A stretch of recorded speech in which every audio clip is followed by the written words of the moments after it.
दोस्तों, भोजन के हिसाब से प्राणी जगत को दो हिस्सों में बांटा जा सकता है, शाकाहारी और मांसाहारी। अब जो शाकाहारी जानवर होते हैं उनके लिए भोजन हासिल करने का तरीका हमेशा ही बेहद साधारण और आसान होता है। कहीं घास फूस उगी हुई दिखे तो उसे उखाड़कर खा लो या फिर पेड़ों की टहनियों और फलों इत्यादि का आराम से स्वाद लो। परंतु मांसाहारी जानवरों के लिए भोजन हासिल करना अपने आप में एक बड़ी समस्या होती है। पहले शिकार के पीछे दौड़ो, अपनी जान को जोखिम में डालकर शिकार को मारो, तब कहीं जाकर भोजन नसीब होता है। लेकिन अगर मांसाहार को आप ध्यान से समझोगे तो यहाँ समस्या और भी अधिक दिखाई पड़ती है। उदाहरण के लिए, यदि किसी मांस खाने वाले व्यक्ति को आप सब्जी की दुकान पर लेकर जाते हैं तो उस व्यक्ति को कोई समस्या नहीं होगी।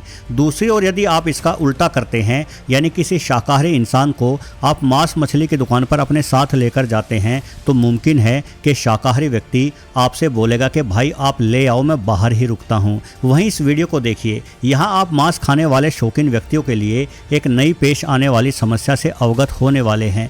असल में इस वीडियो में एक मांस का टुकड़ा अपने आप हिल रहा है। मुमकिन है कि कोई मांस खाने का शौकीन व्यक्ति इस तरह से मांस के टुकड़े को हिलता हुआ देखकर उसे खाने का इरादा ही त्याग दे। लेकिन सवाल यह है कि आखिर ये मांस का टुकड़ा इस तरह से हिल क्यों रहा है।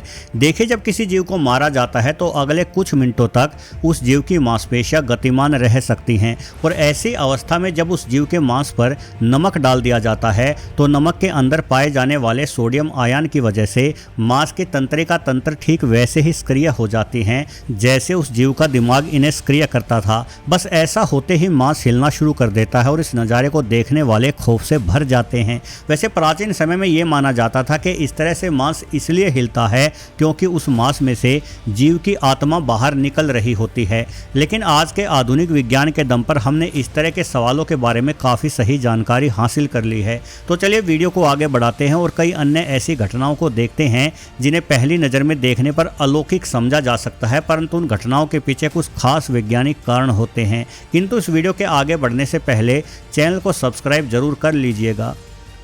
दोस्तों, मांस को छोड़कर हम यदि पानी की ओर बढ़ते हैं तो हम सब ये भली भांति जानते हैं कि जब पानी को गर्म किया जाता है तो पानी वाष्पित होते हुए हवा में घुलने लगता है। लेकिन क्या आपने कभी इस तरह के नज़ारे को देखा है? यहाँ पानी को एक गर्म पैन में डाल दिया गया था, किंतु पानी वाष्पित होने की बजाय जोरों से गोल गोल घूमने लगा।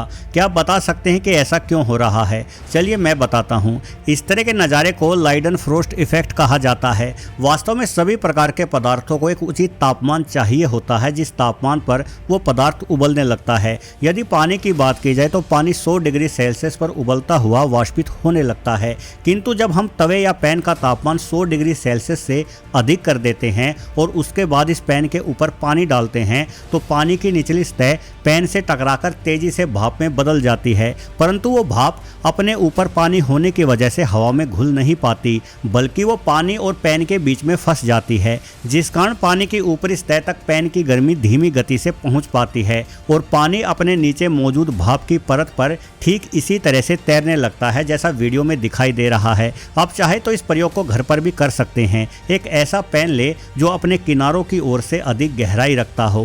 पहले उस पैन को गैस चूल्हे पर रखकर खूब गर्म करे और फिर एक एक करके पानी की बूंदें उस पर गिरा दे। यदि आपका पैन किनारों की ओर से अधिक गहरा होगा तो पानी की बूंदें भाप पर तैरती हुई किनारों की ओर खिसकती चली जाएंगी और ऐसा अद्भुत नज़ारा प्रस्तुत हो जाएगा। चलिए, पानी भाप पर तैर सकता है, लेकिन क्या कभी आपने इंसानों को हवा में तैरते हुए देखा है?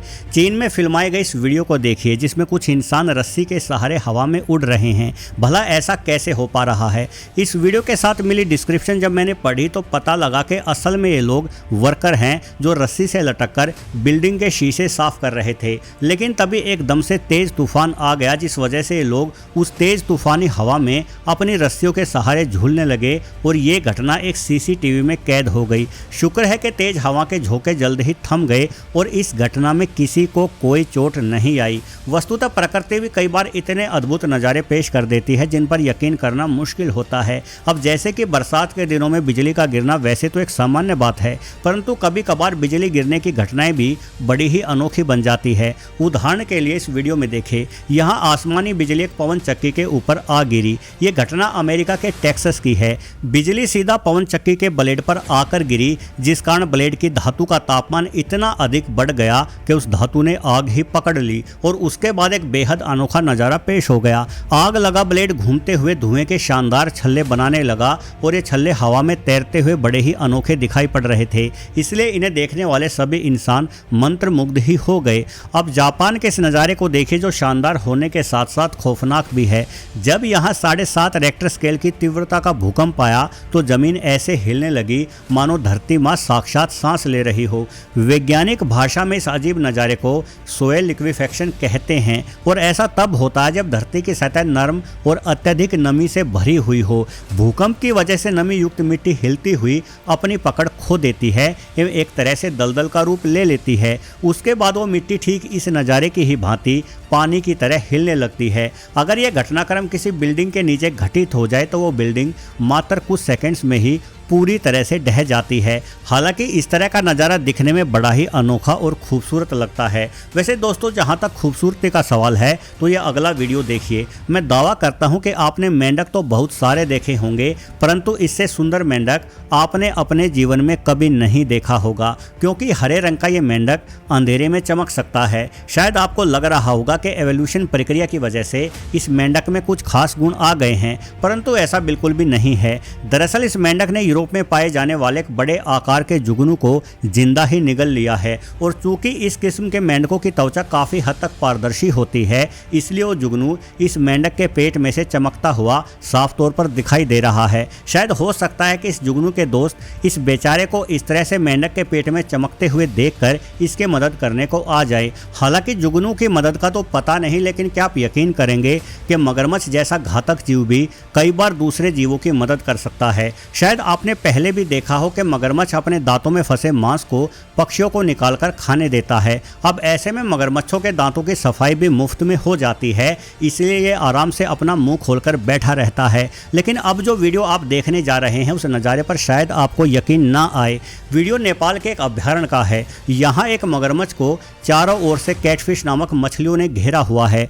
आप शायद जानकर चौंक जाएं कि ये जो छोटा सा गड्ढा मगरमच्छ एवं कैटफिश से भरा हुआ है, इस गड्ढे को मगरमच्छ ने ही अपने पंजों से खोदा है ताकि बेचारी कैटफिश मछलियों को आसरा मिल सके। दरअसल जब गर्मी के मौसम में तालाब सूखने लगते हैं तो मगरमच्छ अपने पंजों से सूखते हुए तालाब के मध्य में गड्ढा बनाने लगता है ताकि तालाब का बचा खुचा पानी इस गड्ढे में समा जाए। अब ऐसे हालातों में कैटफिश जमीन पर कूदती हुई आती है और अपनी जान बचाने के लिए मगरमच्छ द्वारा बनाए गए गड्ढे में ही समा जाती है। लेकिन कैटफिश ये नहीं जानती कि वो कुएं से बचकर खाई में समा गई है। भला मगरमच्छ जैसा भुक्कड़ जीव मुफ्त में किसी की मदद क्यों करेगा? मगरमच्छ ये गड्ढा इसलिए खोदता है ताकि कैटफिश उन गड्ढों में आए और मगरमच्छ उन्हें अपनी खुराक बना सके। कुछ ही देर बाद ये मगरमच्छ इस गड्ढे में फंसी सारी कैटफिश मछलियों को चट कर जाएगा। यानी यहाँ मगरमच्छ सिर्फ मददगार दिखाई दे रहा है, लेकिन वास्तविकता कुछ और ही है।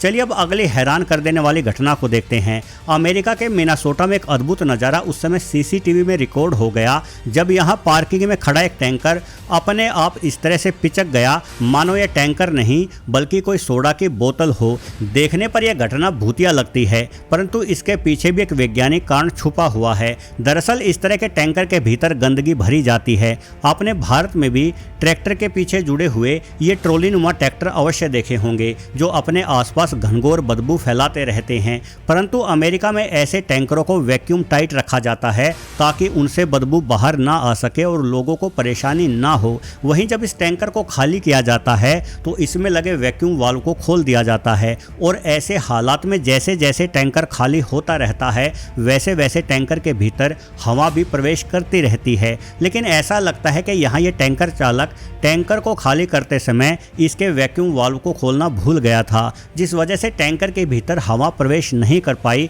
और शक्तिशाली पंप ने टैंकर को पूर्ण रूप से खाली कर दिया। यानी अब टैंकर भीतर से बिल्कुल ही ही खाली हो चुका था। इसके अंदर हवा भी नहीं थी और ऐसे में बाहर से पड़ते वायुमंडल के जोरदार दबाव ने मजबूत लोहे से बने इस टैंकर को प्लास्टिक की बोतल की ही भांति पिचका दिया। भाई हवा की ताकत अपरंपार होती है। वैसे आप भी अपने हाथों की थोड़ी ताकत दिखाएं और वीडियो को लाइक किए बिना कहीं ना जाएं। वहीं यदि आप पहली बार इस चैनल पर आए हैं तो थोड़ी और हिम्मत जोड़कर चैनल को सब्सक्राइब भी जरूर कर लें। अपना कीमती समय निकालकर अंत तक वीडियो देखने के लिए आपका बहुत बहुत धन्यवाद।